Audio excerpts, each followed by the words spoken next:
Health workers in Uganda have continued to face high unprecedented risks of death from COVID-19 due to inadequate access to affordable treatment when they contract diseases, and this time around the coronavirus, and long working hours leading to a burnout, in addition to a long-standing challenge of meager remunerations, something that is against the International Labour Organization laws that workers must be protected from sicknesses, diseases and injuries arising from their employment. Speaking to the Secretary General of the Uganda Medical Workers Association, Sanya, this is unfortunate for health workers to lose their lives before the people they work on, and therefore are asking government to set aside space and necessary equipment for the management and treatment of health workers battling with the pandemic, especially in line of duty, lower the cost of treatment in private hospitals, but also have isolation centers for health workers contracted, with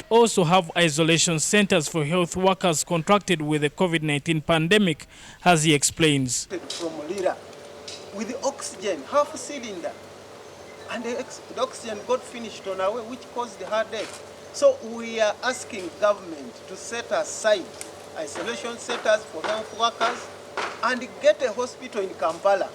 Kenya has done this. They can bank a benchmark from Kenya.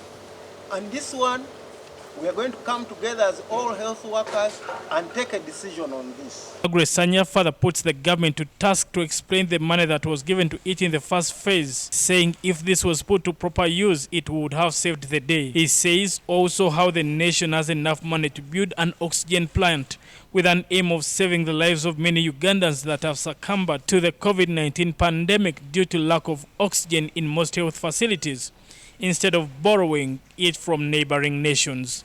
Government should also construct an oxygen plant big enough to supply the whole country in cases of high demand. This will support the small plants in the regional hospitals. We have seen around Kampala government facilities, regional hospitals lacking oxygen. We borrowed enough money. Government should put up a big plant around either Namamvi, so that it can produce enough oxygen. When such demands come, we have enough cylinders to support the small plants in regional referral hospitals. The National Organization of Trade Unions chairperson Wilson Wele here tasks government to increase on the manpower of health workers in hospitals nationwide to see to it that there is no burnout of those currently working, but also put to use the money given to government as grants as it's supposed to be, other than for any other issues. Most hospitals lack manpower. When you go up country, you find that some people stay in the ward for more than 8 hours. Now, when you stay for 8 hours, most likely you can contract the disease, because the more you stay in an environment where it's contaminated, the more risky it becomes, the more vulnerable you become. So my appeal is, first of all, to fast track. The USAID Technical Director in Uganda, Dr. Ninoburio Rodrigo, did advise government to implement the insurance policy that will enable Ugandans pay for the cost of such pandemics at a lower rate, or even at no cost, saying that lack of proper planning to have such policies implemented is costing Ugandans their lives. There is no better time now to learn from this pandemic than to take this issue of health insurance in Uganda very seriously. So that for those who need critical care, because there are very few who can afford to pay for it out of pocket anywhere in the world. Other countries, what they do, their insurance comes in handy and they don't have to sell anything. So in terms of long term, Uganda needs to take the issue of health insurance seriously, so that catastrophic health expenditure like has happened in the recent past because of COVID does not destroy families. The workers' representative in Parliament, Abdul Byakatonda, here cited lack of planning by government agencies, hence failing such projects. He therefore calls for different government agencies entitled for planning to do what is needful to have such pandemics handled well. We are ill prepared in all aspects, something which can actually bring a positive danger. I think what we need to do in the future is that at least we should be proactive. Basically, what we are doing now is being reactive. When something falls, then that's when you run. Let's run to Gwang because they actually invited the COVID-19. And yet these are things that can actually be done through proper planning.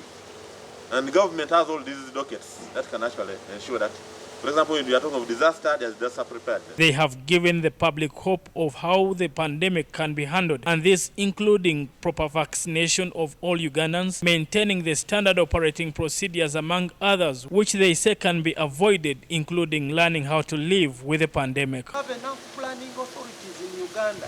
Why can't they sit down and come with a specific policy on COVID-19? COVID-19 is here to stay. It's not going. We must learn to live with it, and these people must come up, government agencies, government ministries, and have a clear policy on COVID-19, specifically COVID-19. Vaccination, of course.